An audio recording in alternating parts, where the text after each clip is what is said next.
नमस्कार, मैं हूँ शेखर, आपका होस्ट, और आप देख रहे हैं द फेडरल देश। हमारे साथ बने हुए हैं हमारे वरिष्ठ सहयोगी अभिषेक रावत और ललित राय।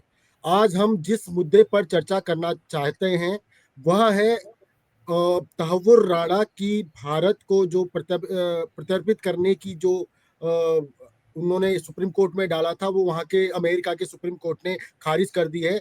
अब उनकी जो भी संभावनाएं थी भारत आने से रोकने की, वो सारी कोशिशों को झटका लगा है। अब उनको भारत आना ही पड़ेगा। हालांकि उन्होंने सुप्रीम कोर्ट में कई दलीलें दी थी कि मुझे कई तरह से प्रताड़ित किया जा सकता है भारत में वहां की सरकार द्वारा, इसलिए मुझे वहां जाने से रोका जाए। लेकिन वहां की सुप्रीम कोर्ट ने उनकी सारी दलीलों को खारिज कर दिया और जो उनकी आखिरी कोशिश थी प्रत्यर्पण से बचने की, उस पर भी लगाम लगा दी। तो आज हम इसी बात पर चर्चा करेंगे। तो सबसे पहले मैं ललित जी के पास आना चाहूंगा। भारत के लिए किस तौर पे देखते हैं अमेरिकन सुप्रीम कोर्ट के इस फैसले को? शेखर, ये भारत के लिए बहुत कामयाबी है। आपको याद होगा कि ये दूसरी बार ये प्ली हेडली ने तहूर राणा ने लगाई बिल्कुल थी। बिल्कुल और बिल्कुल। तहूर जो है किसी भी सूरत में भारत नहीं आना चाहता है, क्योंकि हम्म उसको ये पता है कि भारत आने के बाद उसमें न्यायिक प्रक्रिया के तहत जो उसके ऊपर केस चलाया जाएगा और उसके हम्म खिलाफ पुख्ता सबूत है, तो अंजाम हम्म क्या होने वाला है उसको वो पता है। तो वो किसी भी तरीके से भारत नहीं आए उसके लिए तमाम तरह की कोशिश करता रहा। इस बार भी उसने कोशिश की और उसमें तहूर राणा ने अपनी अर्जी में 2-3 चीजें रखी हैं कि पहली हम्म। चीज कि मैं मतलब बीमार हूँ, तबीयत मेरी हाँ, ठीक नहीं बिल्कुल। है, नंबर हम्म 1।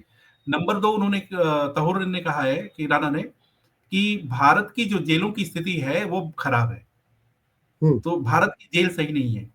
और तीसरी हम्म। बात कही है कि वो क्या है कि मुसलमान है, मुस्लिम, वो हाँ, पाकिस्तानी मूल का है और मुस्लिम पाकिस्तानी है। मूल के मुस्लिम है, हाँ बिल्कुल।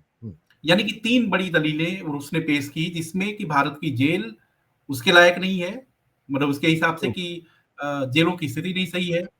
दूसरी चीज़ कि वो बीमार है और बीमार वो घातक तौर पे उसको बीमारी है, वो उसको कैंसर पार्किंसंस भी है है, या किडनी के रोग हैं, पार्किंसन भी बिल्कुल। है। हाँ, हम्म, पार्किंसन भी है, किडनी की प्रॉब्लम है, कैंसर है, अस्थमा है, हाँ, मतलब बहुत सारी दिक्कतें हैं।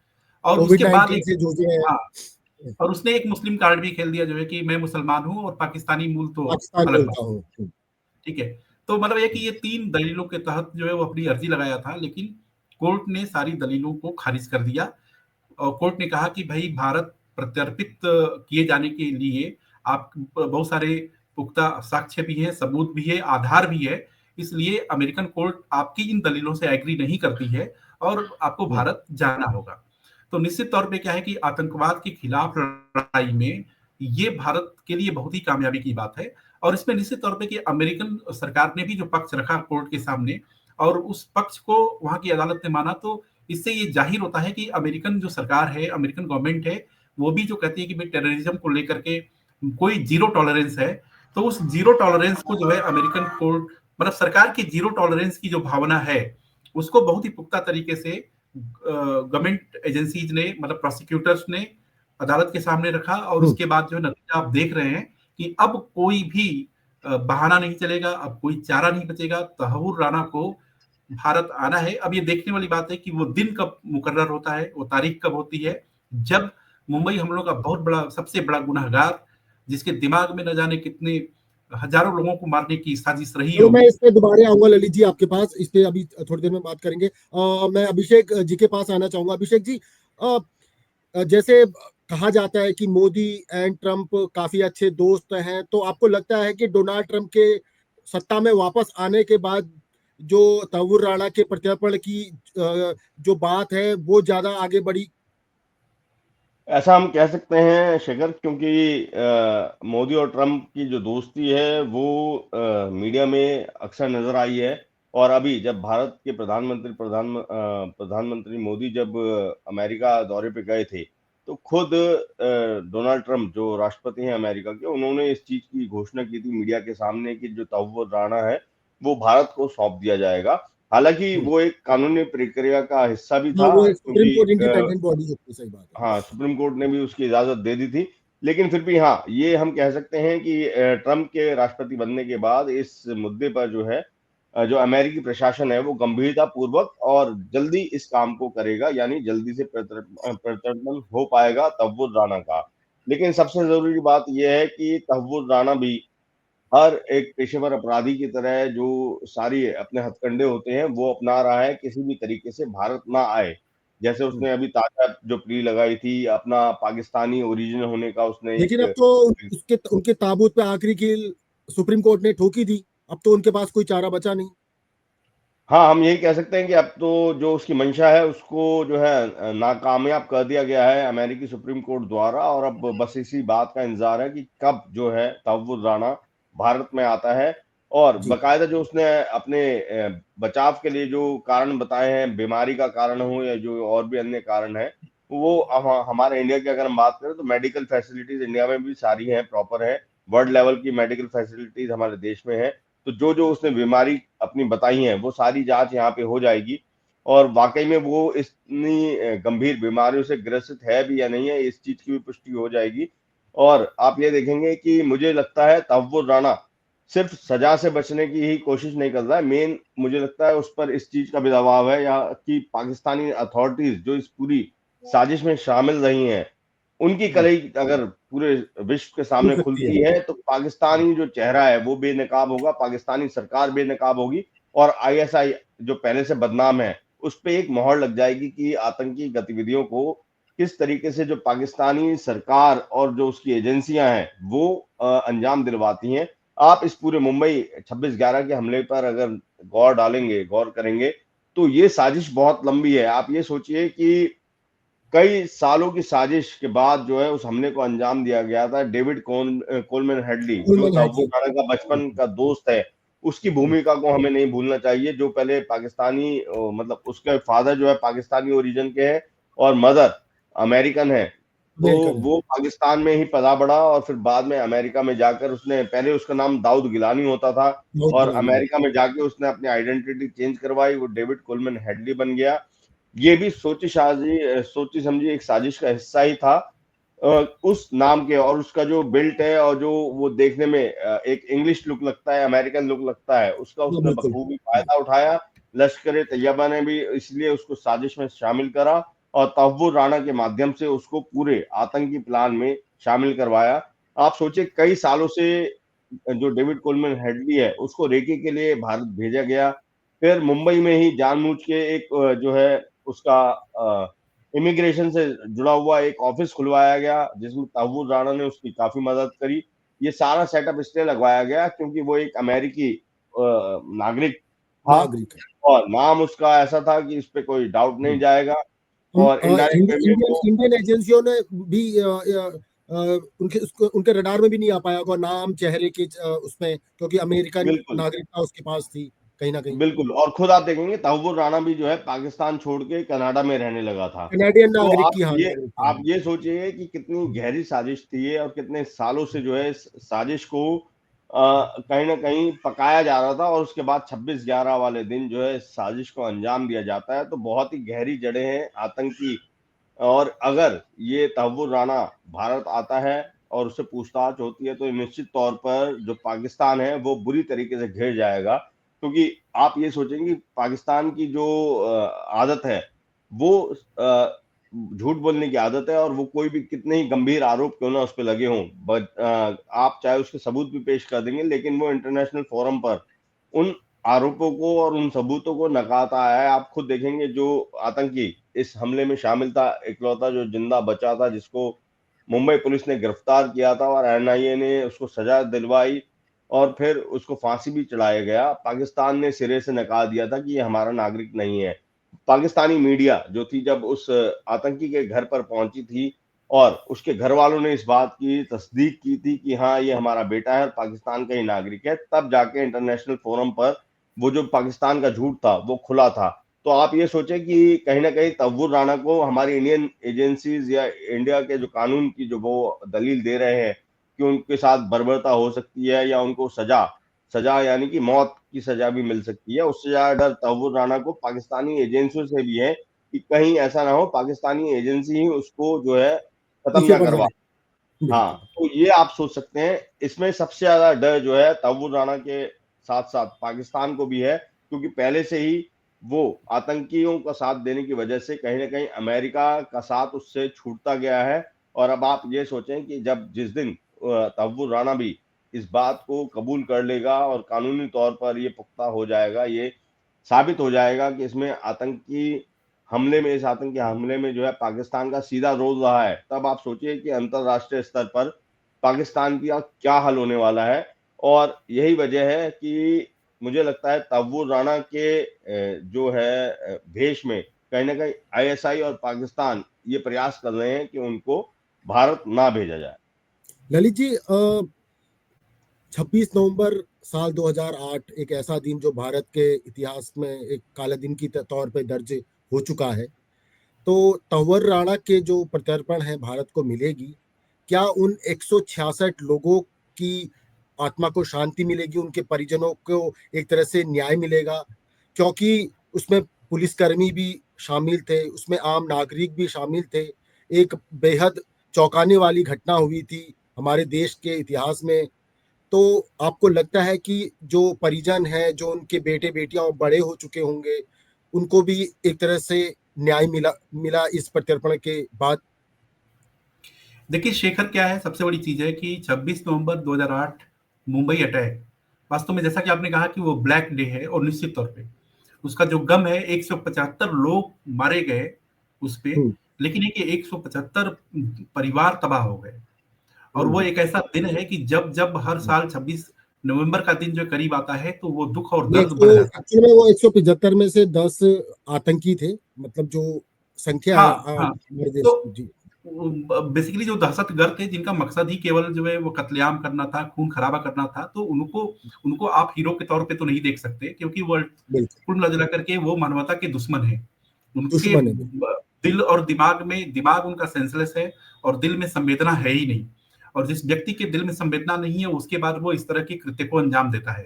तो वो 26 नवंबर 2008 की जो घटना थी, और हर साल 26 नवंबर के दिन के आते ही वो दर्द और दुख वो बढ़ जाता है, वो कम नहीं होता। और निश्चित तौर पे कि 166 लोगों की मौत हुई थी, लेकिन एक 166 परिवार तबाह हो गए थे। तो निश्चित बिल्कुल तौर पे है कि कोलबैन, इसका तहूर राना का जो इंडिया आना, अभी वो लॉस एंजल्स के जेल में बंद है। अब भारत में उसका ठिकाना क्या होगा, ये देखने वाली बात है, क्योंकि अब अमेरिकन सुप्रीम कोर्ट ने जब उस पर मुहर लगा दी, मतलब यानी कि अब उसके लिए कम से कम अमेरिका में न्याय की उम्मीद पूरी तरीके से खत्म है। अब उसको भारत आना ही होगा, और भारत जब आएगा तो उसके खिलाफ जो स्पीडी जो है वो ट्रायल होगा। ये सबसे बड़ी चीज है कि इसके पहले की आप देखिए कि कितनी पैंतरेबाजी होती रही। 2008 की ये घटना है। 2011 में एनआईए ने इस पर क्या है कि एक चार्जशीट फाइल की, जिसमें 8 लोगों का नाम लिया, और उसमें कोलमैन हेडली और उसके बाद जो है तहूर राना। और कोलमैन हेडली और तहूर राना जो है वो दोनों, ये एलिज किया गया जो है कि वो लश्कर तोयबा के लिए काम करते हैं। और लश्कर का जो नजरिया रहा है कि भारत को लेकर के, खासतौर से जम्मू कश्मीर को लेकर के इतना विस्मरण वो करते रहते हैं, और वो ये चाहते हैं कि भारत की पूरी अर्थव्यवस्था को, भारत की सामाजिक व्यवस्था को, भारत की राजनीतिक व्यवस्था को इस तरह की घटनाओं को अंजाम दे करके उसको बेपटरी कर दिया जाए। और उसमें एक्टिवली आईएसआई का रोल आपने देखा ही होगा। स्वाभाविक तौर पे आप एक सामान्य उदाहरण से ऐसे भी समझ सकते हैं कि जैसे कोई व्यक्ति जब कमजोर होता है और उसकी लड़ाई किसी मजबूत व्यक्ति के साथ होती है, और वो समझता है कि भाई उस मजबूत व्यक्ति से सीधे तौर पे तो नहीं लड़ सकते, तो फिर वो खोजना शुरू कर देता है कि उस मजबूत व्यक्ति के ऐसे कितने लोग हैं जो दुश्मन हैं, और उनसे फिर वो हाथ मिलाता है, और उसके बाद साजिशों में लग जाता है। तो पाकिस्तान को तो ये तो पता है कि भारत की इकोनॉमी के आगे, भारत की हर ताकत के आगे वो कहीं नहीं ठहरता है, और भारत के बिल्कुल खिलाफ अगर उसको अपने मंसूबों को जमीन पर उतारना है, तो उसके लिए बेहतर है कि वो छोटी छोटी जगहों पर छोटी छोटी घटनाओं को अंजाम दे, जिसके जरिए जो है भारत जो है अस्थिर हो सके। लेकिन ये कि भारत की अपनी ताकत है कि भारत के खिलाफ पाकिस्तान की तरफ से जितनी भी मुहिम, जितने भी मूवमेंट्स लॉन्च किए गए, वो सब के सब जो नाकाम हुए। तो जी। ये भी चीज बहुत ही इंपॉर्टेंट है कि तहूर राणा का इंडिया आना, और जैसा कि अभिषेक ने भी कहा कि आप देखिए कि तहूर राणा को इस बात का डर नहीं है कि वो इंडिया की जेल में उसके साथ कैसे बिहेव किया जाएगा, उसकी बीमारी का इलाज होगा या नहीं होगा। सवाल यह है कि जब आप बहुत बहुत बड़े किसी एजेंसी के लिए काम कर रहे होते हैं, या उसके गुर्गे बने होते हैं, तो निश्चित तौर पे खतरा वहां से बढ़ जाता है। तो ये उसको डर सता रहा होगा कि कहीं ऐसा ना हो कि हमारा खेल जो है इंडिया आने के बाद जो खत्म हो जाए। लेकिन अगर ऐसा होता तो कसाब कब का मारा जा चुका होता। लेकिन कसाब को बिल्कुल। लेकर के देखेंगे कि सरकारों ने कहा जो है कि भाई ठीक है, वो अपराधी है, मुलजिम है, और जब तक उसके खिलाफ केस चल रहा है तब तक हम्म, उसको पूरी तरीके से प्रोटेक्शन की जिम्मेदारी हमें हम्म, दी गई है और हम उसको निभाएंगे। इसीलिए उसको एक सेल में, अंडा सेल में रखा गया, बहुत सारी एक्सीलेंट। सिक्योरिटी उसको प्रोवाइड की गई। तो इसलिए कि ताहुर राणा को ये जो डर सता रहा है, उसकी वजह ये नहीं है कि उसको यहाँ पे खतरा है। उसको वजह ये है कि कहीं उसका खेल जो आईएसआई या पाकिस्तान किसी तरीके से काम उसका खत्म न करा दे। लेकिन निश्चित तौर पे कि वो भारत के जब उसमें आएगा, भारत के हत्थे चढ़ेगा, भारत की न्यायिक व्यवस्था का हिस्सा जब बनेगा और उसके ऊपर हियरिंग्स होगी, तो निश्चित तौर पे कि भारत सरकार इस बात को सिक्योर करेगी कि उसकी जो एग्जीक्यूशन हो, चाहे जो भी सजा उसको मिले, चाहे फांसी की सजा मिले, चाहे वो लाइफ इम्प्रिजनमेंट हो, तो सजा के सुनाए जाने के पहले तक उसकी पूरी सेफ्टी बनी रहे, ताकि कम से कम भारत की व्यवस्था पर किसी तरह का अंतरराष्ट्रीय स्तर पर सवाल न उठ सके। अभिषेक जी, तावर राणा अब भारत आएगा, क्योंकि आखिरी जो मोहर लग गई है सुप्रीम कोर्ट, और डोनाल्ड ट्रंप ने तो पहले ही बोल दिया था अमेरिकन राष्ट्रपति ने कि उनको भेजा जाएगा। तो ये एक मोदी सरकार की क्या एक बहुत बड़ी जीत मानी जाएगी? क्या मोदी सरकार अब विदेश नीति में बहुत बेहतरीन काम कर रही है, अन्य देशों के साथ अच्छे संबंध बना रही है, प्रत्यर्पण संधि कर रही है, ताकि जो भारत के जो मुजरिम हैं उनको विदेशों से लाया जा सके और कड़ी सजा दी जा सके? क्योंकि साल 2008 में जब ये घटना हुई थी तब कांग्रेस की सत्ता थी, तो क्या आपको लगता है कि उस समय इतनी कोशिशें नहीं की गई जितनी मोदी सरकार के आने के बाद की गई, और उसका जो फल है अब मिलता हुआ दिखाई दे रहा है? देखिए शेखर, ये कहना कि कांग्रेस की जब सरकार रही सत्ता में उनकी तरफ से इतना प्रयास नहीं किया, ये थोड़ा बेमानी हो जाएगा। इसलिए क्योंकि आप देखेंगे कि ये भारत का ही दबाव था। जब तब्बुर राणा अमेरिका में था तो उसको 2009 में गिरफ्तार करने की मजबूरी अमेरिका को इसलिए दिखानी पड़ी क्योंकि भारत सरकार की तरफ से लगातार ये दबाव बनाया गया था कि वो हमारे देश का आरोपी है, मुलजिम है, उसको जो है गिरफ्तार किया जाना चाहिए।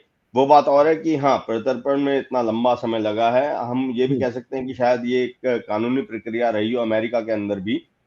लेकिन इस बात में भी कोई दो राय नहीं है कि जब से मोदी सरकार भारत की सत्ता में आई है, तब से जो विदेशों के साथ जो भारत का तालमेल है, वो ज़्यादा बेहतर हुआ है और ज़्यादा मजबूती से भारत ने अपना पक्ष रखा है। आप ये देखेंगे, ये सिर्फ अमेरिका के साथ ही नहीं बल्कि कई अरब कंट्रीज़ जो हैं, उनके हाँ, साथ बिल्कुल। भी भारत के बहुत अच्छे रिश्ते बने हैं और कई चीज़ों में आप देखेंगे कई और भी अपराधी रहे हैं जो इवन जो अरेबियन कंट्रीज़ में जाके जिन्होंने शरण ले रखी थी, वहाँ से भी भारत जो है उनको वापस लेकर आए, क्योंकि वो भारत के आरोपी हैं, मुलजिम हैं।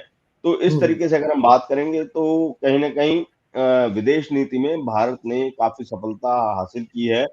पर इसके साथ और भी चीज़ें हैं, ये तो रही आरोपियों की बात। इसमें तब्बुर राणा तो बहुत बड़ा स्तर का एक आरोपी है हमारे भारत का।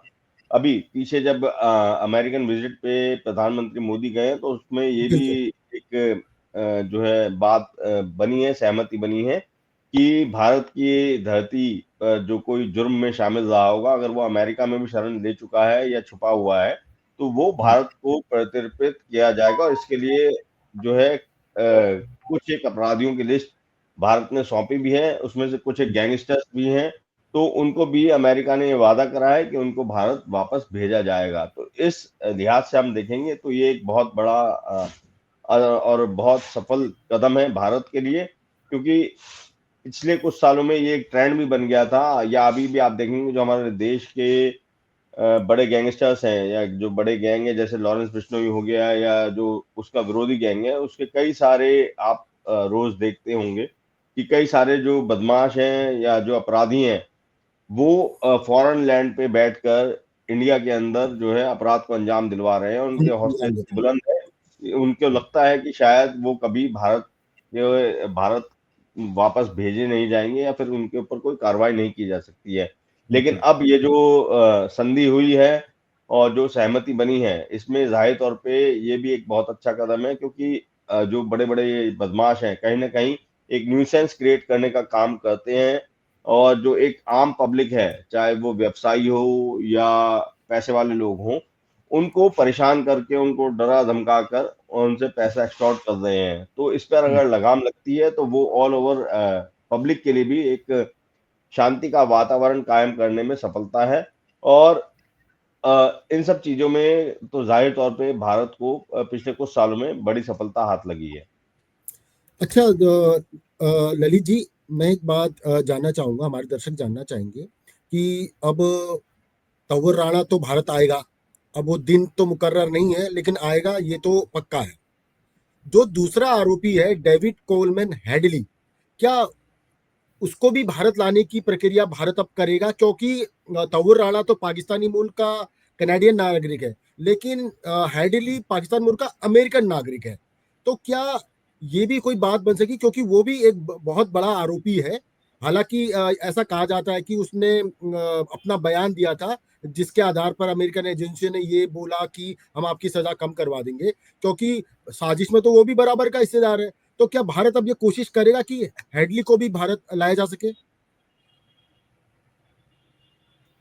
देखिए, सबसे बड़ी चीज ये है कि आज की डेट में तहव्वुर राणा का आना जो है, मतलब उसके हम्म, बारे में जो मुहर लगना, ये बहुत बड़ी बात है। ठीक है। बिल्कुल। और ये क्योंकि ये कहा जाता है कि तहव्वुर राणा जो है वो मेन जो कंस्पिरेटर था, वो तो हेडली तो रेकी का काम करता था।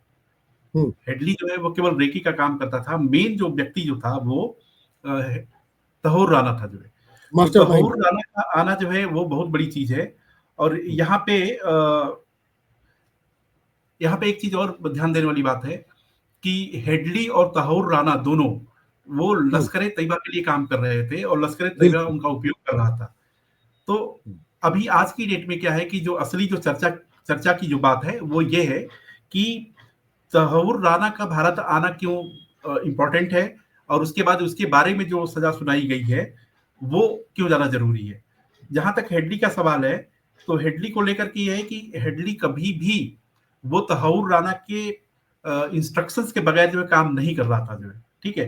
तो इसलिए कुल मिला जुला करके स्थिति ये है कि अभी हेडली के बारे में इस तरह की स्थिति, अब हेडली आएगा या नहीं आएगा इसको लेकर के एक बड़ा सवाल बना हुआ है।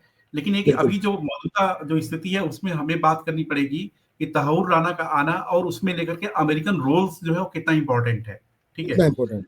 अमेरिकन के बारे में एक सामान्य बात कही जाती है कि वो अपने ही इंटरेस्ट को सबसे ऊपर रखते हैं। अब फर्ज हम्म, करिए कि हाल ही में एक अभी 2 दिन पहले की बात है कि जो हमास ने क्या किया जो है कि जो हॉस्टेज बनाए रखे हैं, उस हॉस्टेज में अमेरिकन भी हैं।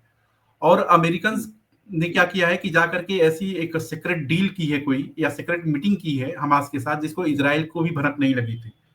तो कुल मिला करके ये है कि आज की मौजूदा परिस्थिति में तहव्वुर राणा का इंडिया आना वो काफी इंपॉर्टेंट है। और निश्चित तौर पे ये है कि ये हेडली के लिए एक स्पेस बनाएगा, हेडली के लिए स्पेस बनाएगा कि वो उसकी स्थिति क्या बनेगी उसको। लेकिन है कि भारत सरकार की नजर में सबसे बड़ा जो हम्म, दोषी नंबर 1 था वो जो है तहव्वुर राणा। और तहव्वुर राणा अगर भारत आने में कामयाब होता है तो निश्चित तौर पे आगे का रास्ता खुल जाएगा। लेकिन सबसे बड़ी चीज ये है कि टेररिज्म के फ्रंट पर ये एक बड़ी विजय है।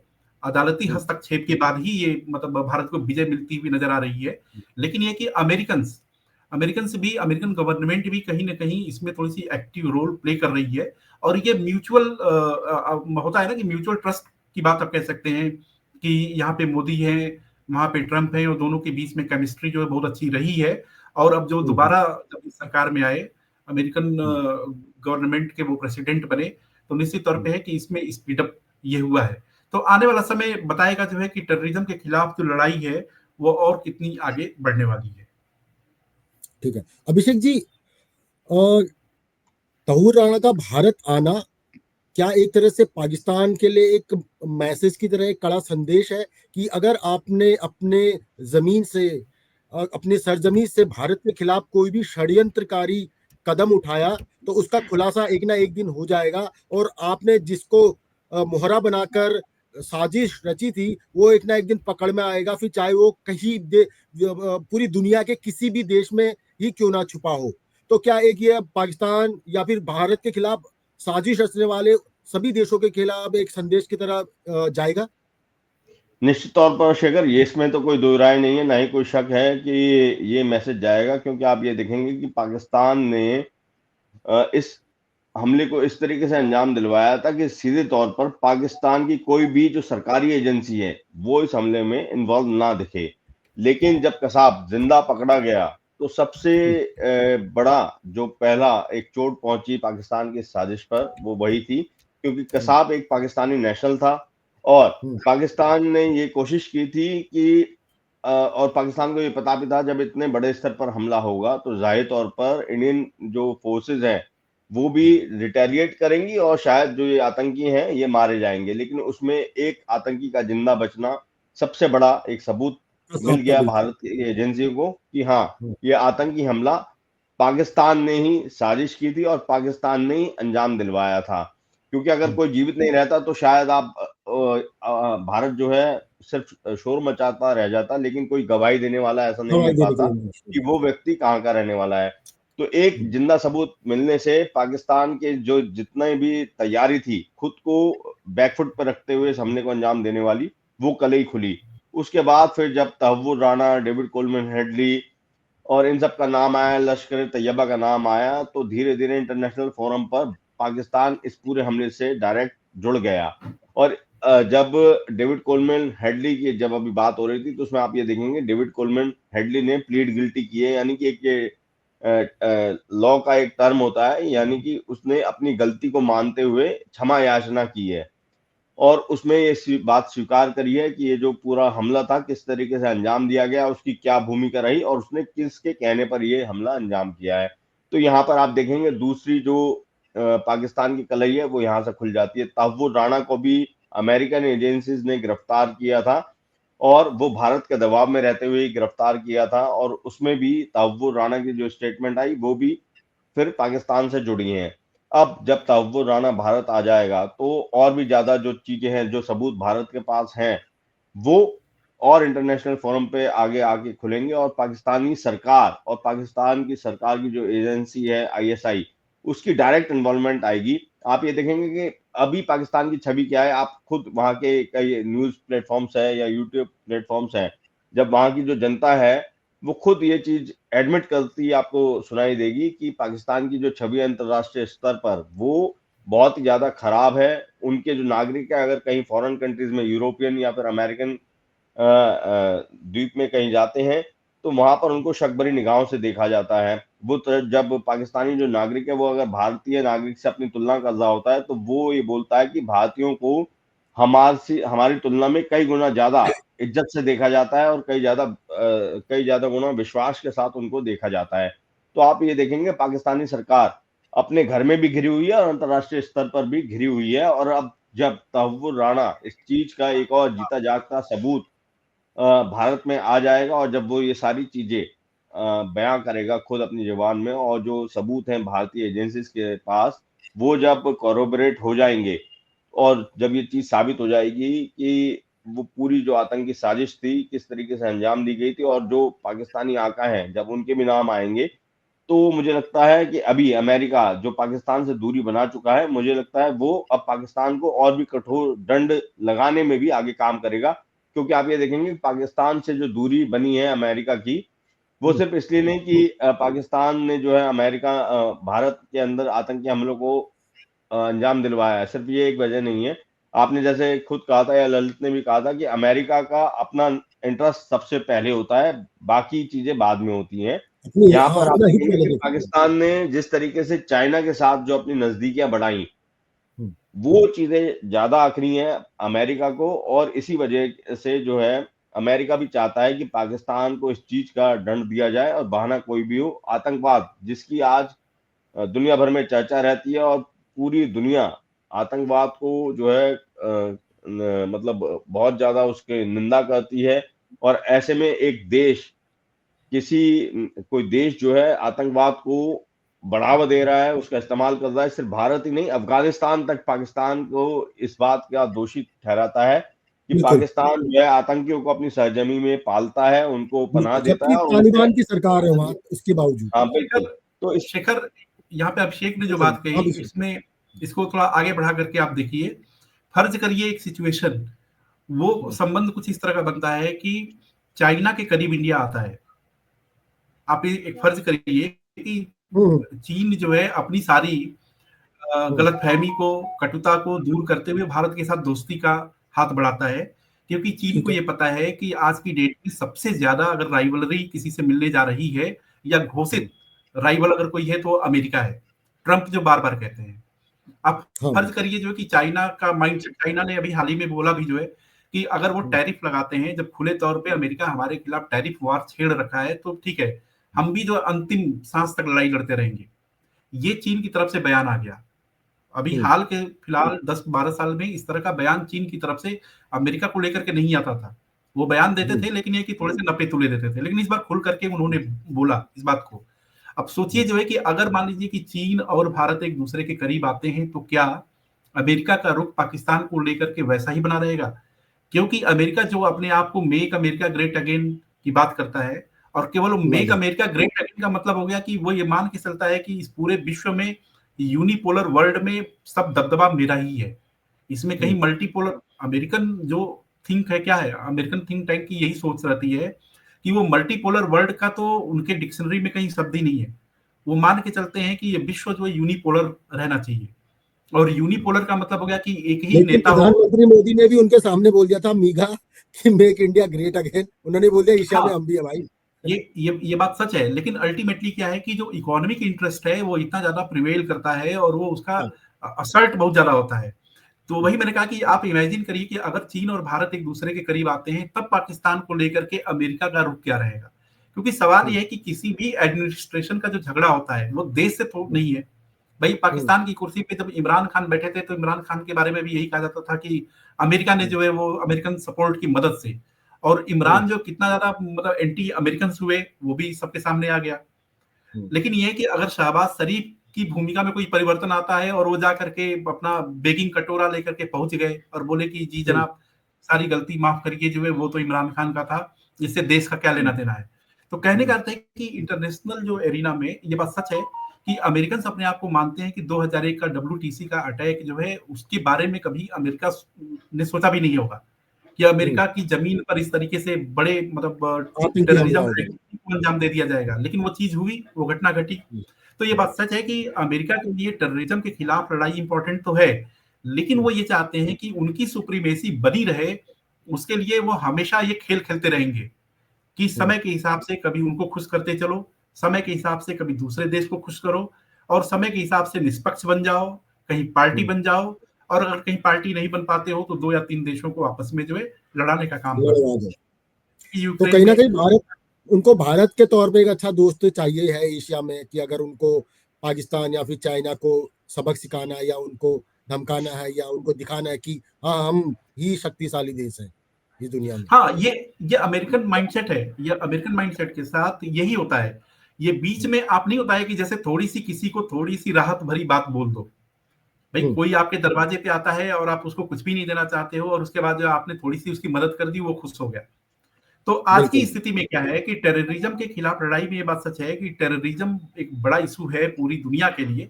लेकिन आप सोचिए जो है कि आज देखिए कि ISIS का नाम कितनी बार लिया जाता है, अल कायदा का नाम कितनी बार आप सुनते हैं। जो है पूरे हम लोग पूरी अपने डिस्कोर्स में हर दिन में कितनी बार जो है ISIS का नाम, चाहे अल कायदा का नाम, चाहे STS का नाम कम आ रहा है। जो इस समय थोड़ी बहुत चर्चा होती है वो आपकी हमास की थोड़ी बहुत होती है, तो उसमें उसका हिसाब किताब अलग है। तो इसका मतलब ये निकल के आया जो है कि अमेरिकन जो भी फैसला करेंगे वो उसमें अपने इंटरेस्ट को ही सुप्रीम करेंगे। लेकिन यहाँ पे एक अच्छी बात है कि ठीक है वो अपने इंटरेस्ट को ऊपर रखें, लेकिन इंडिया के सेंस में अच्छा है कि कम से कम तहूर राना जिसकी मतलब जरूरत है भारत की सरजमी पे आए, और उसके बाद इसकी न्यायिक व्यवस्था के तहत उसको कसूरवार ठहराया जाए या निर्दोष माना जाए, वो तो अलग बात है। लेकिन ये कि उस व्यक्ति का भारत की जमीन पर आना जरूरी है, जो कि आज जो सिद्ध होता नजर आ रहा है। अच्छा ललित जी, एक सवाल और है आपसे मैं पूछना चाहूंगा कि भारत और पाकिस्तान के रिश्तों में तल्खी पहले से ही बनी हुई है, रिश्तों में बर्फ जमी हुई है। ऐसे में तहव्वुर राणा जब भारत आएगा तो ये कड़वाहट और ज्यादा नहीं बढ़ जाएगी? क्योंकि भारत ने तो साफ तौर पे कह दिया था कि आपके तरफ से अगर हिंसा होगी तब तक हम डायलॉग्स आगे नहीं बढ़ा सकते हैं। इतना ही नहीं, चैंपियंस ट्रॉफी चल रही है, भारत ने पाकिस्तान में खेलने से साफ मना कर दिया। आईसीसी को तीसरा वेन्यू चूज करना पड़ा दुबई में। तो अगर तौर्र राणा भारत आता है, जैसा कि अभिषेक जी ने बोला कि पाकिस्तान की कई कलियां खुल सकती है, तो ऐसे में रिश्तों में जो कड़वाहट है और ज्यादा नहीं बढ़ने की आशंका है? नहीं, इसमें तो क्या है कि पाकिस्तान सीधे तौर पे नकार देगा। वो ये कहेगा ठीक है भाई कि पाकिस्तानी ओरिजिन का वो शख्स है, लेकिन हमारा नागरिक नहीं है। नागरिक तो कनाडाई है। ये बात सच है कि पाकिस्तान की ओरिजिन है उसकी, उससे इनकार नहीं नहीं, है। लेकिन पाकिस्तान तो लेकिन नकार देगा। भारत को तो पता होगा कि इस तरह से साजिश रची गई थी, पाकिस्तान ऐसे इन्वॉल्व था, ये तो बात नहीं, भारत तो का भारत को, अपनी तरफ से तो रिश्ता सुधारने की कोशिश करेगा नहीं। शेखर आप इसमें आप ध्यान दीजिए कि भारत को ये बात तो तभी पता है जब कसाब हम्म, को जो यहाँ पे एग्जीक्यूट किया गया, और उसके बाद जो उसके हम्म, साथ आए वाले आतंकी मारे गए थे, कसाब एग्जीक्यूट हम्म, हुआ। कसाब का तो हम्म, इस्टेब्लिशमेंट हम्म, सीधे तौर पे था कि वो पाकिस्तान का बिल्कुल। ही है। तो उसमें तो कि मुंबई अटैक में पाकिस्तान की भूमिका थी नहीं थी, वो तो अपने आप, वो सवाल अपने आप ही खारिज हो गया। वो तो कसाब हम्म, की वजह से ही स्टेब्लिश हो गया कि इसमें पाकिस्तान जो है एक्टिवली इन्वॉल्व था। लेकिन तब भी पाकिस्तान जो है सारे डोजियर को मानने से इनकार करता रहा। पाकिस्तान ने अपनी फितरत में ये बना रखा है कि भारत के आरोपों को भले ही उस साक्ष्यों के साथ भी दिया जाए, उसको इनकार करना है। तो इस केस में टेक्निकली तो उसका ग्राउंड यही रहेगा जो है कि ठीक है वो पाकिस्तानी ओरिजिन का है, ये बात सच है। लेकिन ये कि वो कनाडा का नागरिक है। और जिस समय घटना अंजाम दी गई थी, या जो भारत की सरजमी पे जो हुआ था, जो भारत जिसका क्लेम करता है, उसके भी बारे में क्या है कि उस समय वो पाकिस्तान का नागरिक नहीं था, पाकिस्तानी था ही हम्म, नहीं। तो इस बात हम्म, को आप ये एकदम 100% मतलब कन्विक्शन के साथ ये कह सकते हैं कि पाकिस्तान की तरफ से पहला रिएक्शन ही यही आएगा कि ठीक है वो बिल्कुल हमारा हाथ अमेरिकन होगा। कोर्ट ने, हाँ, राणा को अमेरिकन कोर्ट ने इंडिया भेजने का फैसला सुना दिया, उससे हमारा कोई लेना देना नहीं है क्योंकि हमारा नागरिक नहीं है। तो सीधे स्पष्ट जवाब दे। ठीक है, आखिरी सवाल अभिषेक जी से, फिर हम रैप अप करेंगे। अभिषेक जी, तहूर राणा भारत आ जाएगा तो क्या उसको भी बैठकर बिरयानी खिलाई जाएगी, या हमारी फेडरल एजेंसियां उसको, उनसे फटाफट पूछताछ करके जो कानूनी प्रक्रिया है, प्रोसीडिंग है कोर्ट का, जो भी उसके ऊपर प्रक्रिया होगी, उसको सजा देने की जो कवायद होगी वो शुरू कर देगी? क्योंकि कसाब के टाइम में, कांग्रेस के टाइम में बहुत आरोप लगते रहे, लोगों में रोष भी था कि बैठकर बिरयानी खिलाई जा रही है। देखिए, ये जो बिरयानी खिलाने वाला है आरोप, ये मैं कहूँगा कि शायद ये एक लोगों का गुस्सा, उनकी भावनाएँ थीं, या फिर इसको पॉलिटिकली भी हम बोल सकते हैं। ये जो आरोप थे, ये पॉलिटिकल आरोप भी थे, क्योंकि हमारे देश की अपनी एक न्यायिक व्यवस्था है और न्यायिक प्रक्रिया है। समय ज़रूर लगा, लेकिन आप देखिए कि जो अंजाम था कसाब का, वो क्या हुआ, उसको फांसी की सज़ा हुई। और यही आपको तहव्वुर राणा में भी नज़र आएगा, जो आरोप उस पर हैं, क्योंकि चार्जशीट ऑलरेडी इसकी दाखिल की जा चुकी है एनआईए द्वारा। 455 लगभग पन्नों की वो चार्जशीट है। चार्जेस। और अब जब वो आएगा, उससे क्वेश्चनिंग होगी और उसको कोरबोरेट किया जाएगा। कई जो बातें कसाब ने जो बताई होंगी, वो सारे जो स्टेटमेंट होंगे, वो तहव्वुर राणा से उसको क्रॉस चेक किया जाएगा। और जो सबूत भारतीय एजेंसियों के पास हैं, उनके बारे में भी पूछताछ की जाएगी। पाकिस्तानी एजेंसीज का क्या रोल है, लश्कर तैयबा से कैसे उनको जो है आदेश मिले, और उसके अलावा किस तरीके से पूरी साजिश शुरू से लेकर आगे तक बनाई गई, उसको फिर कैसे अंजाम दिया गया, ये सारी चीजें होंगी। तो आप समझिए कि इसमें समय लगता है। बिरयानी खिलाने वाली बात जो है, वो लोगों का एक गुस्सा और राजनीतिक आरोप भर है। कोई भी आरोपी होता है, कोई भी कैदी होता है, उसको खाना तो खिलाया ही जाता है, और वो जो जेल मेन्यू के अकॉर्डिंग जो खाना होता है वही खिलाया जाता है। उसमें ये नहीं है कि बिरयानी खिला रहे हैं। वो सिर्फ एक, आप उसको एक गुस्सा कह सकते हैं और एक राजनीति का हथकंडा कह सकते हैं। लेकिन हाँ, इस प्रक्रिया में फास्ट ट्रायल जरूर होगा, क्योंकि ऑलरेडी जो इस आतंकी हमले में एक आरोपी था, जो दोषी करार दिया गया कसाब, वो फांसी की सजा चढ़ चुका है। और इसमें कोई शक शुबा नहीं है कि पाकिस्तान का सीधा सीधा इसमें डायरेक्ट रोल रहा है। और अब तहव्वुर राणा से और बाकी की जो गहराई से पूछताछ होनी है, क्योंकि वो एक मेन मास्टरमाइंड में से एक है, जिसने लश्कर के साथ मिलकर ये पूरा प्लॉट जो था वो रचा था। और अब आगे जो भारत की यही कोशिश रहेगी कि जो पाकिस्तानी जो आका हैं, उनका नाम जो है पूरा सिरे से जो है डिस्क्लोज किया जा सके, पब्लिक फोरम पे रखा जा सके, इंटरनेशनल फोरम पे रखा जा सके, ताकि पाकिस्तान को सीधे तौर पर जो है पूरी दुनिया के सामने नंगा करके ये बताया जा सके कि देखिए, ये सिर्फ आतंकी संगठन नहीं है, बल्कि आतंकी संगठनों के पीछे पाकिस्तानी एजेंसियों के जो सरकारी अधिकारी हैं, उनकी सारी सारी जो है साजिश रही है। और यही वजह है कि हम ये कहते हैं कि पाकिस्तान जो है एक टेरर को पनपाने वाला एक स्टेट बन चुका है, और ये बहुत बड़ी कामयाबी होगी भारत के लिए, और मुझे लगता है ये जरूर अंजाम भी दी जाएगी। तो तहुर राणा के भारत प्रत्यर्पण पर बेहद सार्थक चर्चा रही। ऐसे ही ताजा तरीन और मुख्य और बेहतरीन मुद्दों पर चर्चा देखने और सुनने के लिए द फेडरल देश के साथ बने रहिए, और हमारे चैनल को सब्सक्राइब करना ना भूलें और हमारे वीडियो को लाइक करना ना भूलें। आप दोनों का बहुत बहुत शुक्रिया, ललित जी और अभिषेक जी, इस चर्चा में बने रहने के लिए। धन्यवाद। Thank you.